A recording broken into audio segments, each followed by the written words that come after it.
Hello students, welcome back to my YouTube channel. Students, आज के video में जो आपका सब्जेक्ट है बिजनेस एथिक्स, उसमें हमारा जो टोटल क्वालिटी मैनेजमेंट टॉपिक चल रहा था उसको हम फर्दर डिस्कस करेंगे। आज के वीडियो में हम पढ़ेंगे एलिमेंट्स क्या होते हैं टोटल क्वालिटी मैनेजमेंट के। ठीक है, तो in order to adopt and initiate total quality management within any organisation it is necessary to understand the key elements. मतलब कोई भी ऑर्गेनाइजेशन इनिशिएट करने से पहले टोटल क्वालिटी मैनेजमेंट को ये ज़रूरी होता है इसके की एलिमेंट्स के बारे में जानना।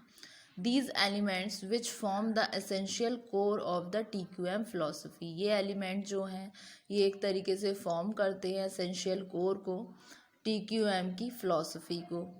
ठीक है, TQM philosophy help change the attitude and culture within the द ऑर्गेनाइजेशन। टोटल क्वालिटी मैनेजमेंट की जो फिलोसफी है वो हेल्प करती है एटीट्यूड को चेंज करने में और कल्चर को ऑर्गेनाइजेशन में, so as to create well defined process to achieve the continuous improvement of products and services. जिससे कि क्रिएट हो सके एक वेल डिफाइंड प्रोसेस अचीव करने के लिए कंटिन्यूस इम्प्रूवमेंट को प्रोडक्ट्स की और सर्विसेज की। Some of important elements of TQM are as follow. कुछ इम्पॉर्टेंट जो एलिमेंट्स हैं वो इस तरीके से हैं। फर्स्ट आता है आपका कस्टमर ओरिएंटेशन या सेटिस्फैक्शन। देखिए, ये अल्टीमेट गोल है TQM का कि एक फॉर्म करता है एक फोकल एलिमेंट TQM में। Company should exceed the customers expectation and make him delighted। Company क्या करती है, उसको करना चाहिए कि वो कस्टमर्स की जो एक्सपेक्टेशंस हैं उसको फुलफिल करे। और इसका मतलब क्या है, ये उनको देती हैं कस्टमर, मोर कस्टमर देते हैं जितना वो पॉसिबल करते हैं। मतलब जितना वो सोचते हैं एक्सपेक्टेशन से ज़्यादा कस्टमर्स आएंगे अगर वो कस्टमर के ओरिएंटेशन पर ही जो आपका प्रोडक्ट मैन्युफैक्चर हो रहा है उसके हिसाब से ही उसकी क्वालिटी कंटिन्यूसली चेकअप करते रहें, टोटल क्वालिटी मैनेजमेंट को इस्टेब्लिश करते रहें, रीअरेंज करते रहें। तो कस्टमर ओरिएंटेशन हो गया जो कि इम्पॉर्टेंट एलिमेंट होता है टोटल क्वालिटी मैनेजमेंट का। ठीक है, तो टोटल क्वालिटी मैनेजमेंट का एम होता है कि वो सेटिस्फाई करे कस्टमर की रिक्वायरमेंट्स को, जो कभी भी कांस्टेंट नहीं रहती हैं लेकिन चेंज होती रहती हैं with the change in time. जैसे जैसे इन्वायरमेंट चेंज होता है, सर्कमस्टांसेस चेंज होते हैं, नीड्स चेंज होती है, फैशन सेंस बदलता है और स्टैंडर्ड ऑफ लिविंग होता है। कस्टमर सेटिस्फैक्शन को जानने के बहुत सारे डायमेंशंस होते हैं। कुछ इस तरीके से होते हैं, एक तो सुटेबिलिटी हो गया, फिटनेस फॉर यूज़ है या नहीं है। उसके अलावा आ गया आपका रिलायबिलिटी। रिलायबिलिटी क्या है, ये देता है एक तरीके से एफिशिएंट और कंसिस्टेंट परफॉर्मेंस को। फिर उसके बाद में आपका आता है ड्यूरेबिलिटी आता है, मेंटेनेबिलिटी आता है, गुड पैकेजिंग आ गया जो अट्रैक्ट कर रहा है कस्टमर को, कंज्यूमर को। एक पैकेजिंग है, आप जैसे नॉर्मली बिस्किट की पैकेजिंग देख रहे हैं, बिस्किट की पैकेजिंग आई पहले आपने देखा होगा, जो पार्ले जी बिस्किट आता था वो बहुत पहले एक मोटा सा कागज का रैपर आता था। तो कंपनी ने देखा कि कुछ टाइम पे क्या होता था, अगर वो खुल जाता था कागज कैसे ही मतलब कहीं उसका कट लग गया या कुछ हुआ तो वो मोटा सा कागज जब हटता था तो बिस्किट जो है वो सील जाता था। ठीक है, तो सिचुएशन है, कंपनी ने उस पर वर्क किया। पार्ले जी वालों ने एक थिन सा पॉली में उसको रैप करना शुरू किया। आपने देखा होगा पतला सा एक झिल्ली सा उस पर चढ़कर आता है पार्ले जी के बिस्किट पे। उस पर क्या है, वो एक तो फटता नहीं है, उसकी कॉस्ट भी कम आ रही है पार्ले जी वालों की, क्योंकि कागज़ जो है वो मोटा पड़ता था और पार्ले जी की जो कॉस्ट है वो उस झिल्ली उस पन्नी के जो रैपर है जिस रैपिंग में वो आया है वो उसकी उससे कॉस्ट भी कम है और साथ में उसकी सेफ्टी भी ज़्यादा है और एक अच्छी पैकेजिंग के फॉर्म में निकल कर आई है। बिस्किट भी क्रिस्पी रहता है, तो गुड पैकेजिंग, इससे कस्टमर सेटिस्फैक्शन। फिर दूसरी ओर वैरायटी हो आपके प्रोडक्ट्स में या सर्विसेज में और आप आफ्टर सेल सर्विसेज प्रोवाइड करें, कस्टमर को सपोर्ट करें और स्पीडी हो आपकी सर्विस, यानी कि क्विक रिस्पॉन्स दिया जाए एक पर्टिकुलर टाइम पीरियड पे। और अफोर्डेबिलिटी हो, मतलब ऐसा भी ना हो कि कस्टमर आपका प्रोडक्ट खरीद ही ना सकें। तो TQM उस चीज़ पे फोकस करती है। TQM के ये important element, one of the most important element है, जो कि है आपका कस्टमर ओरिएंटेशन या फिर कस्टमर का सेटिस्फैक्शन। फिर आता है आपका next, do it right first time. TQM adopt करता है पॉलिसी को ज़ीरो डिफेक्ट की, मतलब जो हम प्रोडक्शन कर रहे हैं उसमें कम से कम डिफेक्ट हो, यानी कि ना के बराबर डिफेक्ट हो, यानी जीरो डिफेक्ट हो, तो कोई स्कोप नहीं होता इसमें रीवर्क का और रिजेक्शन में।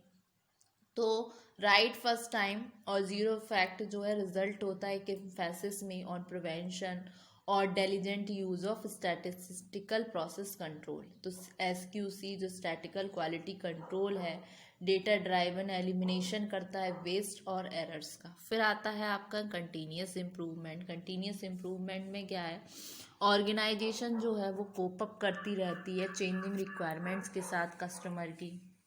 वेरियस फैक्टर्स होते हैं जो इम्प्रूव करते हैं क्वालिटी में, जो चेंज होते रहते हैं इन्वायरमेंट के हिसाब से, जैसे डेवलपमेंट हो गया न्यू प्रोसेस का, इक्विपमेंट्स का, मटेरियल इनोवेशंस का किसी पर्टिकुलर फील्ड में, एडवांसमेंट हो गया टेक्नोलॉजी में, चेंज हुआ फैशन में।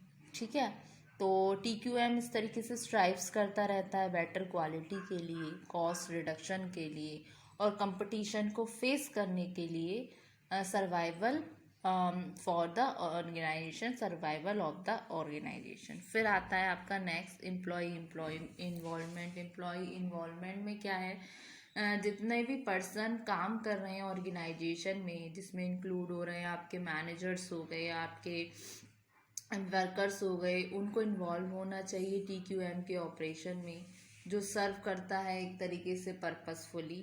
TQM क्या है, एक तरीके से स्ट्रैटेजिक डायरेक्शन है, जिस डायरेक्शन जो है हेल्प आउट करता है एम्प्लॉय का इन्वॉल्वमेंट होने से क्वालिटी प्रोडक्ट निकल कर आने में, क्योंकि एक तरीके से ये मेजर एरिया ऑफ रिस्पॉन्सिबिलिटी है। जब इसमें एम्प्लॉय इन्वॉल्व करेगा तो उसके कंधों पर रिस्पॉन्सिबिलिटी आएगी, वो अपना काम में 100% देगा, एक कांस्टेंट इन्हेंसमेंट आएगी क्वालिटी में, जो कि इनकरेज करेगी टीम वर्क को और ट्रेनिंग करेगी एम्प्लॉय के इन्वॉल्वमेंट को।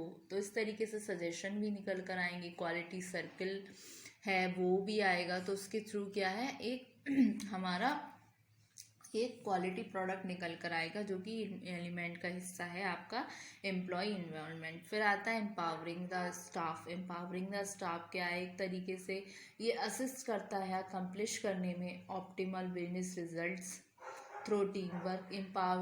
एम्पावरमेंट अकर्स होता है जब एम्प्लॉयज़ जो है ट्रेंड हो, प्रोवाइड हो सभी रेलिवेंट इंफॉर्मेशन और बेस्ट पॉसिबल टूल हो, जो फुली इन्वॉल्व होते हैं की डिसीजन में और फेयरली रिवॉर्डेड होते हैं बेस्ट रिजल्ट के लिए, इसमें इन्वॉल्व होते हैं। एम्पावरिंग का स्टाफ का मतलब है उसको प्रॉपर ट्रेनिंग प्रोवाइड करें, फोकस करें उनके कम्युनिकेशन स्किल्स पे, उनके इंटरेक्टिव स्किल्स पे और इफ़ेक्टिव मीटिंग स्किल्स हों। तो ये ट्रेनिंग जो है वो इनेबल करती है पीपल को एम्पावरमेंट करने में, जो रिज़ल्ट आ रहे हैं उनके कुछ मिस्टेक्स में, जो रिस्क होते हैं स्टाफ एरर्स में, जो ओवरवेट होते हैं, जो इंक्रीज़ करती है ट्रेनिंग, प्रॉपर ट्रेनिंग होने से, प्रॉपर उनमें इन्वेस्ट करने से एम्प्लॉय में एक क्रिएटिविटी निकल कर आती है, प्रोडक्टिविटी हमारी इंक्रीज़ होती है, जो कस्टमर सर्विस के लिए बहुत ज़रूरी है, जिससे वो एक क्वालिटी प्रोडक्ट बनेगा। ठीक है, फिर आता है आपका नेक्स्ट बेंचमार्किंग। बेंचमार्किंग क्या है, एक प्रैक्टिस है जो आइडेंटिफाई करती है,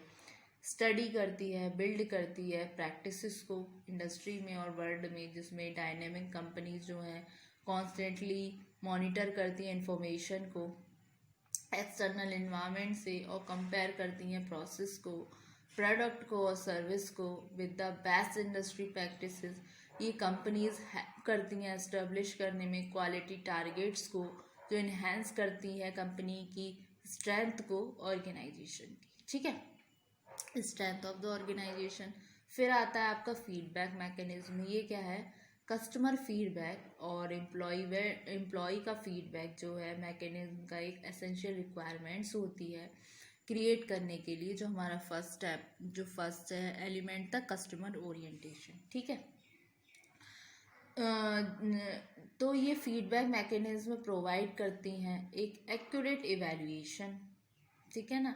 एक्यूरेट इवैल्यूएशन, जो भी ऑपरेशंस होते हैं कंपनी के, चाहे वो इंटरनली हो एक्सटर्नली हो, चाहे इंटरनल कस्टमर्स हो, इंटरनल और एक्सटर्नल कस्टमर हो, जो प्रोवाइड करती हैं एक तरीके से मेजरमेंट कस्टमर सेटिस्फैक्शन का, जिसमें जो इन्फॉर्मेशन है वो गैदर की जा सकती है क्वेश्चनेयर सर्वेज से, जो सर्वे होते हैं क्वेश्चनेयर, फिर इंटरव्यूज़ जो भी यूज़ हो रहा है आपके फोकस ग्रुप का, फील्ड कॉम्प्लेंट्स का, फील्ड कंप्लेंट्स का, सजेशन सिस्टम का, इस तरीके से, ठीक है।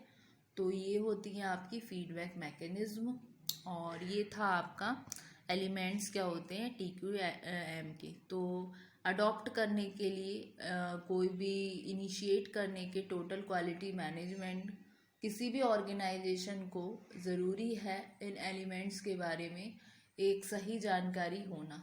अगर जब आप जो है कस्टमर ओरिएंटेशन जिसका एलिमेंट है कस्टमर के ऊपर ओरिएंटेड रखेंगे, आपके प्रोडक्ट उसके जो एक्सपेक्टेशंस हैं उस पर फुलफिल उतरेंगे, खरे उतरेंगे, तो कस्टमर रिटेंशन बनी रहेगी और जो कंपनी के लिए बहुत ही ज़रूरी है उसके सर्वाइवल के लिए, उसकी ग्रोथ के लिए। तो TQM जो आपका है, जो टेक्निक है, जो प्रोसेस है, वो फोकस करती है इन बेसिक एलिमेंट्स को। तो होप्स स्टूडेंट आज के वीडियो में आपको जो ये TQM के एलिमेंट्स थे ये समझ आए होंगे। फर्दर हम वीडियोस में हम डिस्कस करेंगे आगे और हेड को, इम्पॉर्टेंट हेड को रिगार्डिंग आपका जो है ये टोटल क्वालिटी मैनेजमेंट। तो स्टूडेंट होप सो ये लेक्चर आपको समझ आया होगा। फर्दर हम इसे ही टॉपिक के आगे और इम्पॉर्टेंट हेड को डिस्कस करेंगे। Thank you very much.